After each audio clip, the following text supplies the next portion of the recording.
definitiva, ¿sí? Este cálculo básico que vemos acá, es decir, bien elemental, donde vemos que se parte del resultado contable para llegar a un resultado impositivo haciendo estos ajustes fiscales en lo que está puesto en verde en esta diapositiva, es el cálculo del IVA, ¿sí? Es así bien sencillito.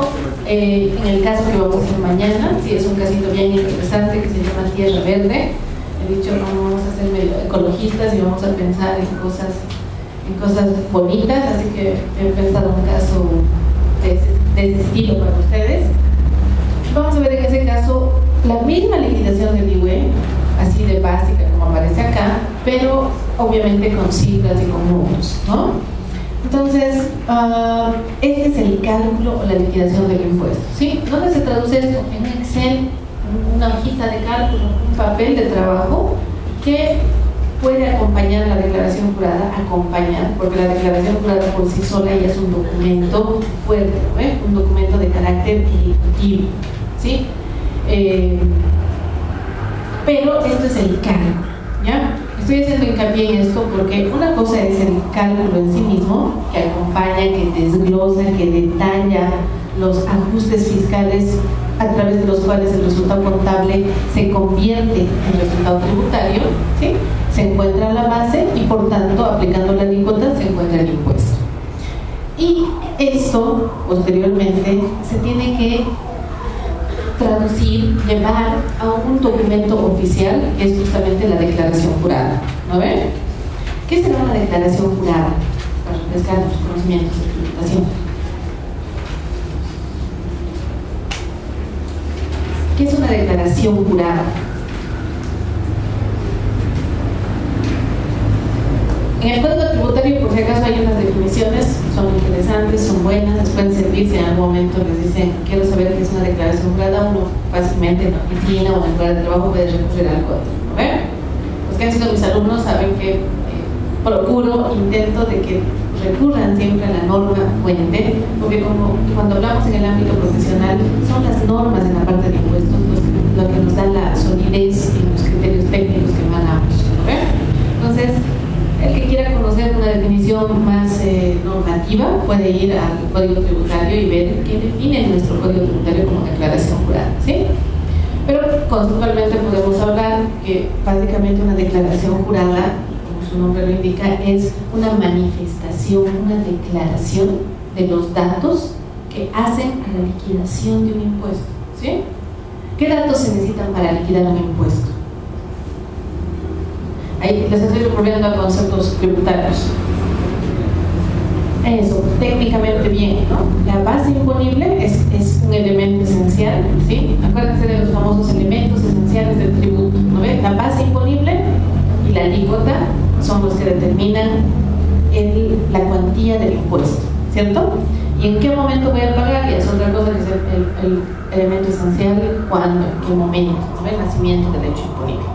Pero fundamentalmente la declaración jurada, en el tiempo y forma que defina la normativa tributaria, va a traducir el elemento esencial base imponible y el elemento esencial alícuota, ¿sí? Entonces aquí lo que vemos es un fragmento del formulario 500, que es este formulario que traduce el IVA, y fíjense cómo este formulario lo que hace es partir del resultado contable, que está en estas casillas de 42 y la 68, y toma en cuenta lo que está punteado o señalado con esas flechitas en rojo, tres datos, ¿sí? Tres básicos datos que son los que componen para llegar a lo que es la pérdida o utilidad neta tributaria. Entonces, fíjense cómo esta elemental, básica forma de liquidación que parte del resultado contable y llega al tributario, se traduce perfectamente en este caso, el formulario, la declaración jurada que tenemos, ¿no? ¿Cuáles son esos tres datos que se ponen? Los gastos no deducibles, ¿sí? Las rentas no gravadas que se restan y las regularizaciones para imputar gastos deducibles. Son solo tres datos consolidados que se incorporan en esta declaración jurada, ¿sí? ¿Alguien se acuerda del antecesor del formulario 500? era el famoso formulario 80, ¿sí? Ese era el antecesor de este formulario que es relativamente nuevo. Y los que se acuerdan de ese formulario 80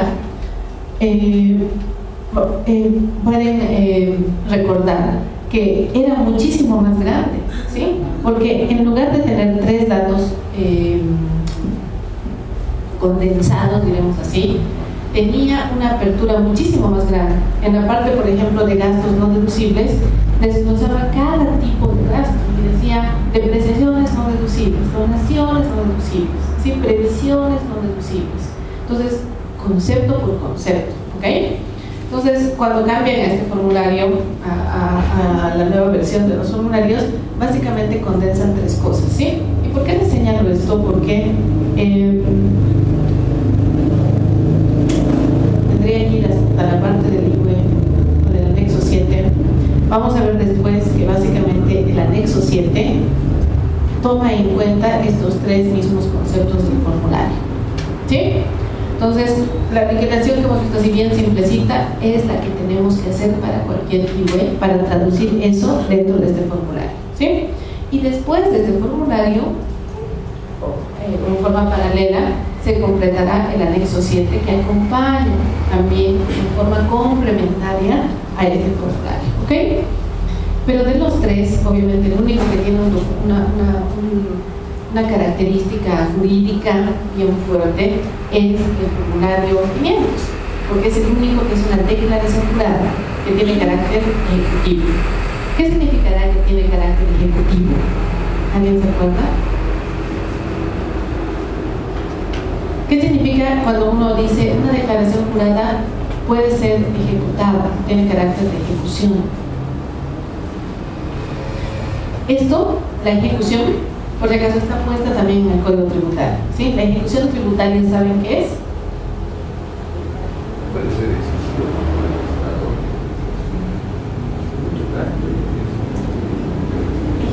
Exactamente, su compañero dice puede ser exigido por el Estado sin mucho trámite. Sí, así es, así de simple. ¿Qué significa que un documento tenga capacidad de ser ejecutado tributariamente?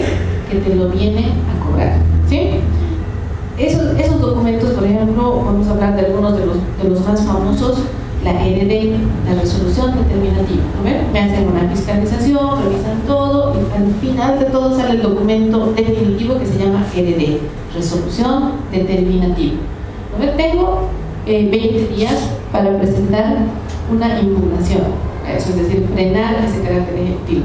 Y si no hago eso, vienen y me cobran a la fuerza. Ese es el carácter de la ejecución. Me inician un proceso de ejecución y me congelan mis cuentas, me hacen anotación preventiva de bienes, ¿sí? Si tengo bienes inmuebles, los pueden anotar preventivamente a favor del fisco, ¿se entiende? Entonces es una cobranza coactiva o cobranza a la fuerza. Así como está el RD, que ustedes dirán, licenciado, obviamente si me hacen una fiscalización y de pronto no impugno y no pago, obviamente me van a venir a cobrar. El mismo carácter ejecutivo de la resolución determinativa lo tiene la inocente declaración jurada, entre esas, por supuesto, el formulario 500. ¿No? Entonces, cuando uno declara un formulario y por alguna razón no paga, es como si estuviera firmando una especie de documento de deuda, un pagaré. Me declaro deudor al fisco y sin mayor trámite, como decía su compañero, me inician un proceso de ejecución, ¿ya? Entonces, ¿por qué les explico esto? En el IWE hay 3 documentos importantes. El cálculo en sí mismo, es decir, un cálculo sencillito como el que vemos allí, traducido en un papel de trabajo, un Excel, un Word no es práctico, ¿no? Un Excel, una hoja de cálculo que detalla los conceptos. Aquí lo vemos muy básico, pero vamos a ver en el caso que tenemos, se llena una planilla y que compone cada uno de estos conceptos: rentas no grabadas, gastos no deducibles, ¿sí? Primer documento. ¿Qué es eso? Es un papel de trabajo, pero muy importante, porque al tener una declaración jurada de este estilo, es decir, bien condensada, donde los datos son consolidados y solo me pide 3 datos, obviamente tengo que tener un nivel de apertura, ¿cierto? Y esa apertura se va a ver en la liquidación del IWE, es decir, en la hojita Excel adicional que me acompaña. Y el tercer y último documento es el anexo 7, que es otro documento que forma parte de la familia ITC, Información Tributaria Complementaria, donde voy a plasmar los ajustes fiscales, ¿ok? Entonces, los ajustes fiscales, ¿quiénes son? Estos, los que están en mi hojita de trabajo de cálculo adicional, ¿ya? Esto que parece muy básico se está empezando a poner bien importante, porque en las fiscalizaciones de IUE que está haciendo nuestra administración tributaria se pretende dar un carácter al anexo 7 en particular, casi de un nivel de declaración claro, ¿sí? Por ejemplo, ¿qué pasa, señores, si nosotros rectificamos el IUE? ¿Podemos rectificar? ¿Se puede? ¿Sí? Se puede rectificar, ¿no? Pues en este caso vamos a tener este documento, un original y otro que es rectificado, ¿verdad? Y si es a favor del fisco, ¿cuántas veces puedo rectificar? N veces, ¿verdad? Es más, ni siquiera tengo un periodo de prescripción. Pero si es a favor del contribuyente, ¿podría rectificar a favor del contribuyente? Una sola vez y en un periodo máximo de 3 años, ¿cierto? Porque hay una prescripción, o sea, no puedes indefinidamente después de N años venir a decirte que habías pagado de más el IVA. Tienes un periodo de 3 años para hacer ese tipo de declaración jurada, ¿no ven? Pero fíjense cómo este documento, el que les digo que tiene características jurídicas, efectos legales bastante fuertes, es el que por supuesto se puede rectificar y existe un procedimiento definido para rectificar eso, ¿no ven?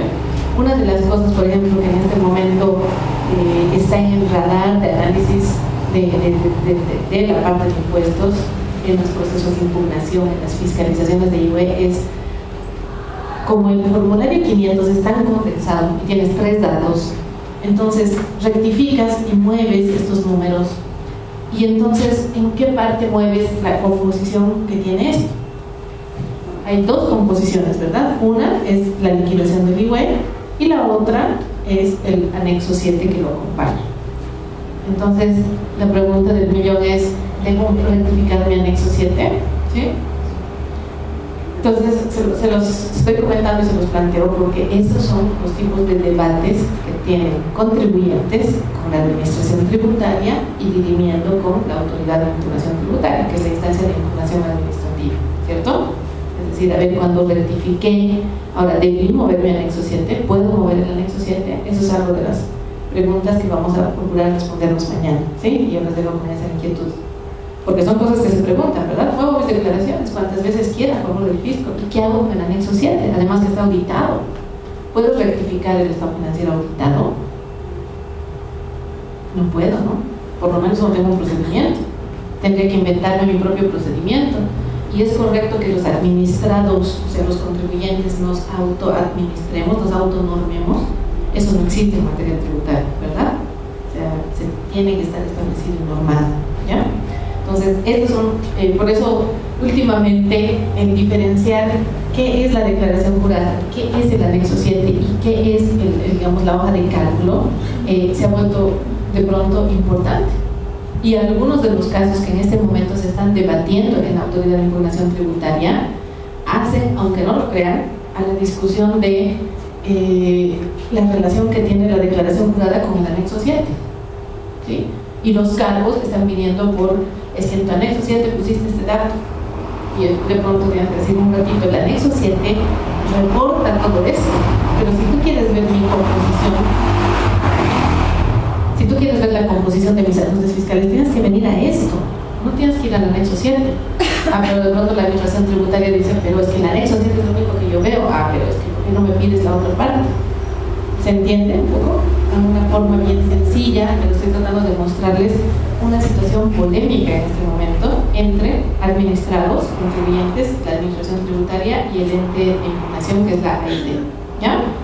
Entonces no se extrañen si ven algunos casitos por ahí donde se empieza a discutir sobre cuál es el efecto jurídico y cuál es el camino que debe seguir el anexo 7 respecto al formulario. Y eso no sucede porque tenemos un formulario bien cerrado, con datos condensados, ¿ok? Lógicamente, partiendo del resultado contable con estos ajustes, ¿sí? Esta es la parte de ventas a plazo, que es una situación especial, ¿verdad? Acuérdense, en IVE todo va por lo devengado, excepto la situación de ventas a plazo, donde se permite otro criterio. pero con estas sumas se llega a la utilidad o pérdida tributaria antes de compensación de pérdidas, porque las pérdidas obviamente se pueden utilizar, ¿no? Entonces, cuando se hace la utilización de pérdidas, tenemos ya la utilidad neta imponible, la famosa casilla 26, que determina la casilla más importante para el fisco, que es la casilla 909, ¿verdad? Impuesto determinado, ¿ya? Entonces, como verán, nuestro formulario 500 es 3 números locos que se van poniendo de forma bien condensada. Ahora, la parte compleja, ¿sí? ¿Qué ajustes son válidos a efectos de tomar en cuenta para el IVA? Acá, lo primero que tenemos que ver es, hay una regla general, ¿sí? Y una de las cosas que pocas veces se explica en el IVA es la forma de interpretación que se tiene que hacer a las normas del IVA, ¿sí? Y eso yo se los quiero transmitir a ustedes. El primer nivel de interpretación siempre va a ser un nivel de carácter general, ¿sí? Y por supuesto, el segundo nivel va a ser un nivel de carácter específico, ¿ok? Entre estos dos niveles, el de carácter general y el específico, ¿cuál creen que tiene más peso? El específico, ¿cierto? ¿Por qué? Porque la norma ha querido, en forma particular y específica, establecer algún requerimiento, condicionamiento o lineamiento para un concepto, ¿ya? Entonces, lo primero que hay que hacer es obviamente siempre considerar el nivel general, y cuando hay colisión entre estos dos, el que va a primar es el nivel específico, y esa es la parte que a veces no nos explican, ¿sí? Ante una colisión de estos dos criterios, el que siempre vas a tomar en cuenta con prelación en un momento de interpretar es el de carácter específico, porque la norma lo ha querido ver en forma particular, pues, ¿no? Entonces, el nivel general está puesto por una serie de reglas, entre esas el famoso artículo 8, ¿no ven? Y este artículo 8 lo que básicamente dice es que, y está en esta diapositiva en forma más esquemática, todos los gastos que se hagan en el país y en el exterior son reducibles. Fíjense cómo la norma no nos va a limitar a que los gastos sean hechos solo en Bolivia, ¿sí? Podemos gastar en el exterior, pero hay dos condiciones, ¿sí? Primera condición, vinculado a la actividad grabada, ¿sí? Segunda condición, documentación original de respaldo, ¿cierto? Ok, hasta ahí está fácil. Yo les pregunto a ustedes, cuando una empresa tiene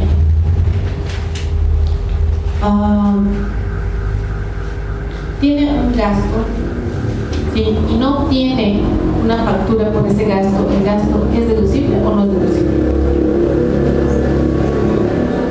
¿No deducible? ¿Nunca? Son retenciones es deducible. ¿Perdón? Si hacemos retenciones es deducible. Si hacemos retenciones, pero esto puede ser una adquisición, una jurídica. No aplicamos retenciones. Las jurídicas no podemos retenerlo, ¿ven? Siempre es de jurídicas a naturales, nunca de jurídicas a jurídicas. Las retenciones solo aplican de jurídicas a naturales. Sí. Yo tengo una pregunta, señora. Ocurre de que tránsito nos hace un poco por esta situación. Tránsito no emite facturas. Es que es una institución que depende de una entidad gubernamental, ¿no? Que depende de la policía, y la policía que depende del Ministerio de Defensa, ¿no? Por esa razón no emite facturas. O sea, lo que nos está cobrando no es un servicio, sino no califica en el concepto de servicio, aunque así parece, sino califica en el concepto de ni siquiera está, sino es parecido a una prestación, digamos, pero estatal, ¿no? No servicio social que conocemos. No puedes retener, porque nunca hay retenciones de jurídicas a jurídicas, ¿no? Solo retenciones de jurídicas a naturales, no le puedes retener. Lo que sucede es que este inocente artículo 8, que es tan simple, bien fácil, empieza a originar una serie de cuestionamientos como el que estamos haciendo ahora, ¿sí? Y como el que usted, por ejemplo, está haciendo, porque, y el que usted un poco implícitamente ha señalado, porque sucede que a efectos de hacer reducibles las cosas empezamos a aplicar las retenciones a todo lo que podamos, ¿verdad? Con el objeto de, ¿sabes qué? No, para hacerlo deducible hay que hacerle algo en impuestos, entonces apliquemos retención. Y empezamos a retener a jurídicos, algo que la norma no permite. ¿Ya? Entonces, ¿me podrían decir que es no deducible porque no he aplicado una retención que no debería aplicar? No, ¿no? O sea, no podrían decir, oye, ¿por qué no le has retenido a la policía? Ahora es no deducible. En primer lugar, tendría que decir, no puedo retenerle a la policía porque es una jurídica. Entonces, no me exijas algo que en realidad es indebido. ¿Vale? No deducible. No deducible. Entonces, no cumple con la condición de estar vinculado con